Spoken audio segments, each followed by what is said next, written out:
Praise the Lord. पहला शमूएल उसका 17 अध्याय। और यदि हम उसके 4 पद से पढ़ना आरंभ करें तो वहाँ इस प्रकार से लिखा हुआ है। तब पलिश्तियों की छावनी में से गोलियत नामक एक वीर निकला जो गत नगर का था, और उसकी लंबाई 6 हाथ 1 बित्ता थी। उसके सिर पर पीतल का टोप था और वह एक पत्थर का झिलम पहने हुए था, जिसका तौल 5000 शेकेल पीतल का था। उसकी टांगों पर पीतल के कवच थे और उसके कंधों के बीच बर्छी बंधी थी। उसके भाले की छड़ जुलाहे की डोंगी के समान थी और उस भाले का फल 600 शेकेल लोहे का था। और बड़ा ढाल लिए हुए एक जन उसके आगे आगे चलता था। जब हम इस पदों को पढ़ते हैं तो हमें समझ में आता है कि गोलियत, जिसके बारे में लिखा है कि वो एक वीर था, वरन वो एक योद्धा था, और वो समस्त इज़राइलियों को युद्ध के लिए चुनौती देता है और उससे कहता है कि तुम में से कोई एक व्यक्ति मेरे साथ आकर लड़े। यदि वो मुझे मार डाले, मुझे हरा दे, तो सारी पलिश्ती सेना तुम्हारे अधीन हो जाएगी। और यदि मैं तुम पर जयवंत होता हूँ तो तुम्हें हमारी सेवा करनी होगी। गोलियत, उसके बारे में ऐसा लिखा है कि वो वीर योद्धा था, और शाऊल उसके बारे में कहता है कि वो तो लड़कपन से ही योद्धा था। और जिन बातों को अभी हमने पढ़ा उसमें लिखा है कि उसके आकार, उसके स्वरूप और उसके अस्त्र शस्त्रों के विषय में हम पढ़ते हैं। जब गोलियत इज़राइली सेना के सामने खड़ा हुआ होगा तो सभी इज़राइली उसे देखकर डर गए, उसे देखकर कांपने लगे, क्योंकि वो एक साधारण मनुष्य नहीं था। लेकिन वचन बताता है कि उसकी लंबाई लगभग 9 फीट थी। और वचन ये भी बताता है कि जो अस्त्र शस्त्र उसने पहन रखे थे अपनी सुरक्षा के लिए, जो कवच, जो टोप पहन रखा था, वो भी साधारण नहीं थे। लेकिन वचन यहाँ बताता है कि जो झिलम वो पहनता था वो लगभग 57 किलोग्राम का था। और उसके भाले का जो फल था उसका वजन 7 किलोग्राम था। तो हम कल्पना कर सकते हैं कि वो कितना विशाल और कितना शक्तिशाली रहा होगा। और जब वो इज़राइली सेना के सम्मुख आता है तो ना सिर्फ इज़राइली सेना, लेकिन स्वयं शाऊल भी उससे डर जाता है। और किसी में हिम्मत नहीं होती कि उससे युद्ध करे, क्योंकि उसने ऐसे अस्त्र शस्त्र पहन रखे थे। उसका ऐसा रूप था, उसका ऐसा आकार था कि किसी में भी हिम्मत नहीं होती कि वो गोलियत से लड़ने को जाए। हमारे जीवन में भी कई बार ऐसा होता है, जब शैतान किसी व्यक्ति या किसी परिस्थिति को हमारे सम्मुख लेकर आता है तो हम उसके आकार को देखकर डर जाते हैं, उसके अस्त्र शस्त्र को देखकर डर जाते हैं, और हम उसका सामना नहीं करना चाहते। क्योंकि जब हम उसके डील डॉल को देखते हैं, उसके आकार को देखते हैं, उसकी लंबाई चौड़ाई को देखते हैं तो हम भी घबरा जाते हैं। जैसे गोलियत इज़राइली सेना को ललकार रहा था, वैसे ही शैतान कई बार या तो स्वयं या दुष्ट आत्माओं के द्वारा या किसी व्यक्ति के द्वारा या किन्हीं परिस्थितियों को वो हमारे सामने लेकर आता है, और हम उन्हें जब देखते हैं तो हम घबरा जाते हैं, क्योंकि जब हम उन्हें देखते हैं तो वो बहुत शक्तिशाली प्रतीत होते हैं और हमें लगता है हम उनसे लड़ नहीं सकते, हम उनसे जीत नहीं सकते। इज़राइली सेना भी इसी तरह भयभीत हो गई थी, क्योंकि वो गोलियत के आकार और अस्त्र शस्त्र को देखकर, उसकी लंबाई चौड़ाई को देखकर वो यही सोचते हैं कि हम उनसे जीत नहीं सकते। लेकिन जब दाऊद आता है तब वो गोलियत को देखकर डरता नहीं, लेकिन वो उससे लड़ने को तैयार हो जाता है। उसके आकार से, उसके डील डॉल से, उसके अस्त्र शस्त्रों से वो डरता नहीं। इज़राइली सेना इसलिए उससे डर रहे थे क्योंकि जब वो गोलियत को देखते थे तो वो अपने आप को उसके सम्मुख रखकर कल्पना करते थे कि हम तो उसके सामने कुछ भी नहीं है, हम तो चींटियों के समान हैं, वो तो हमें मसल देगा, हमें मार डालेगा। वो अपनी शक्ति को देखते थे, वो अपने आप को देखते थे, अपनी ताकत और अपने सामर्थ्य को देखते थे, और वो सोचते थे कि हम जीत नहीं सकते। लेकिन दाऊद की दृष्टि बाकी सारी इज़राइलियों से अलग थी। जब वो गोलियत को देखता है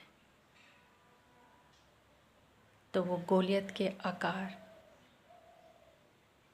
उसकी शक्ति, उसके अस्त्र शस्त्र से डरता नहीं, क्योंकि दाऊद अपनी ताकत से वो लड़ने नहीं चाहता गोलियत से, लेकिन उसे पता है कि उसका परमेश्वर कौन है। वो अपने परमेश्वर को जानता है,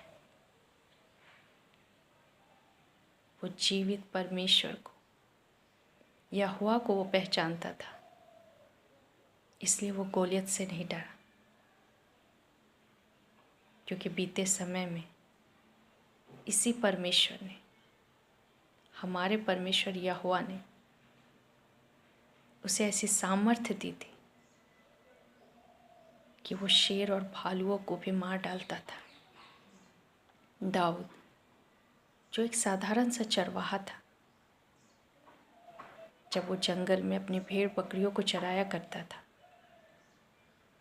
तब शेर और भालू कई बार उसकी भेड़ बकरियों को वो उठा कर ले जाता था।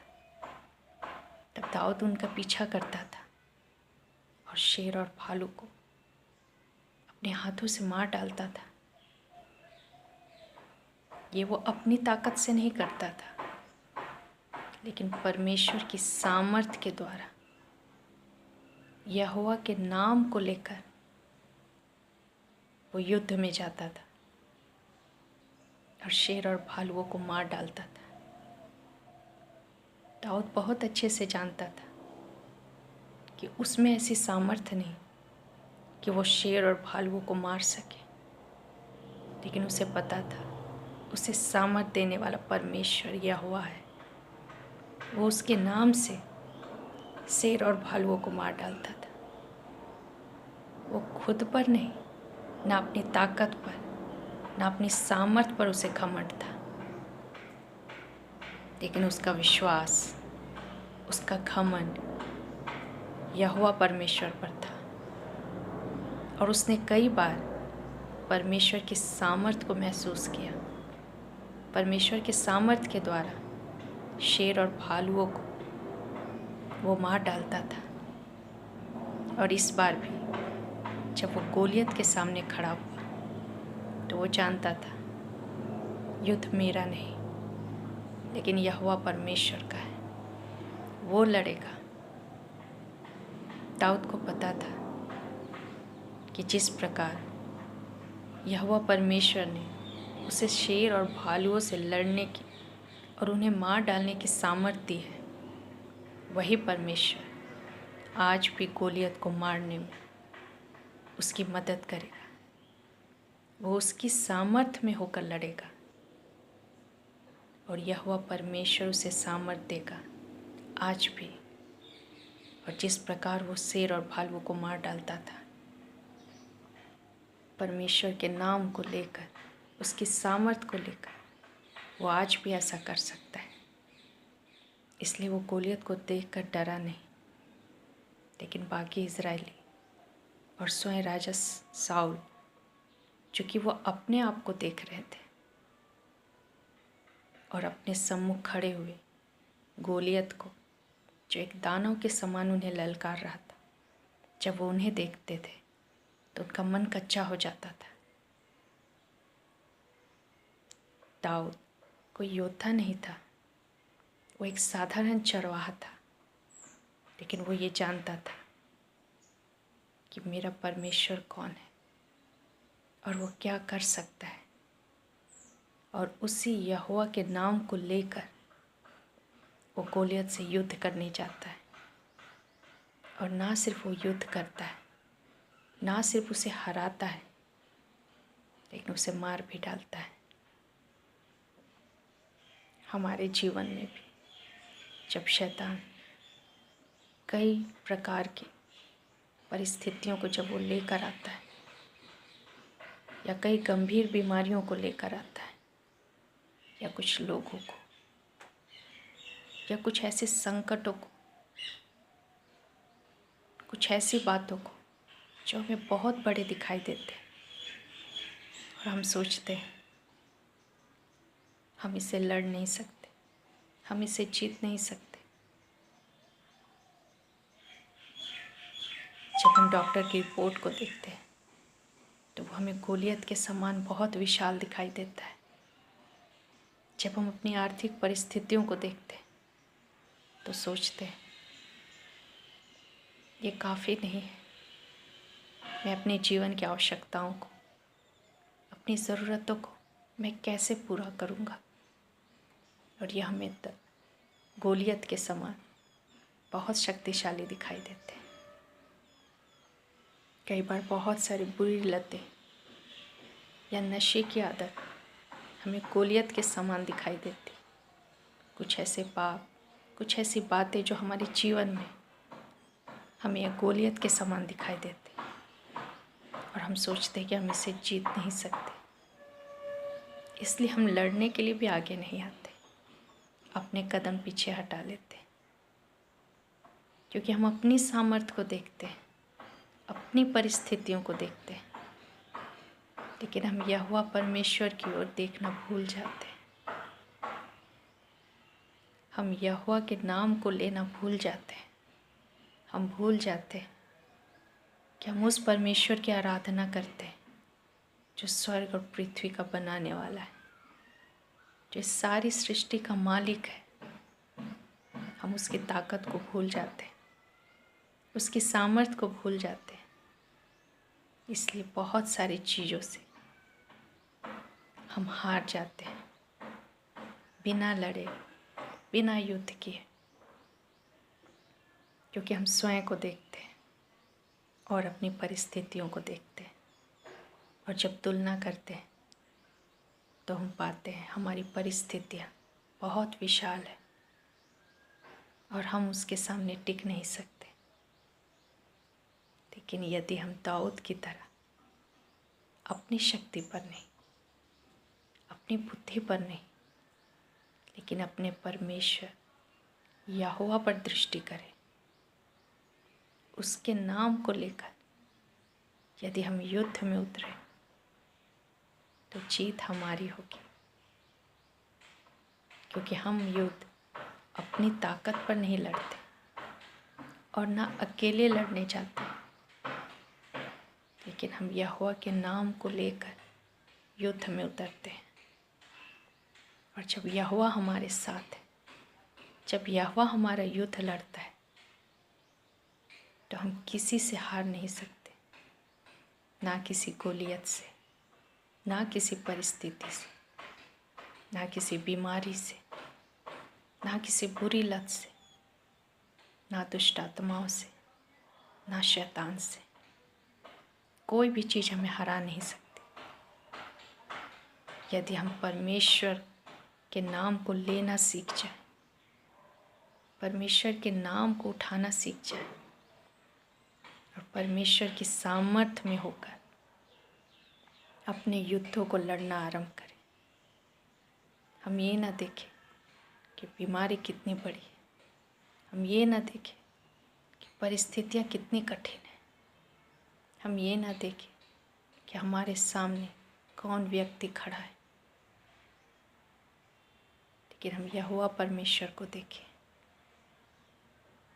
हमारा परमेश्वर हमें जय देने में सक्षम है और कई बार वो हमारे जीवन में कई छोटी छोटी युद्धों को वो लेकर आता है और वो चाहता है कि हम लड़ें यहोवा के नाम को लेकर, ताकि हमारा विश्वास बढ़ता रहे और एक दिन हम अपने जीवन में गोलियत को भी हरा सकें।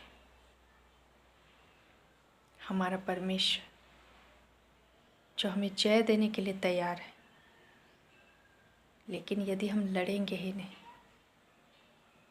यदि हम शत्रु का सामना ही नहीं करेंगे, यदि हम युद्ध में उतरेंगे ही नहीं, तो परमेश्वर चाह कर भी हमें जय नहीं दे सकता। हमारा परमेश्वर सर्वशक्तिमान है और वो कोई युद्ध नहीं हारता, क्योंकि कोई ऐसा बना ही नहीं जो हमारे परमेश्वर से युद्ध कर सके। और जब हम उसके नाम को लेकर युद्ध करते हैं, बीमारियों से, अपनी परिस्थितियों से, अपने जीवन की कठिन बातों से, तो परमेश्वर हमें अपनी सामर्थ्य देता है और उस सामर्थ्य में होकर हम हर युद्ध को जीत सकते हैं। शत्रु के अस्त्र शस्त्र को देखकर, शैतान की युक्ति योजना को देखकर, कठिन परिस्थितियों को देखकर डरे नहीं, लेकिन हमें ये याद रखना है कि हमारा परमेश्वर कौन है। वो जीवित परमेश्वर है, वो सेनाओं का यहोवा है जो हमारे साथ है, और उसके साथ हम जो भी युद्ध लड़ेंगे उसमें जीत हमारी होगी। परमेश्वर इन वचनों के द्वारा हम सबों को बहुतायत से आशीष दे। धन्यवाद।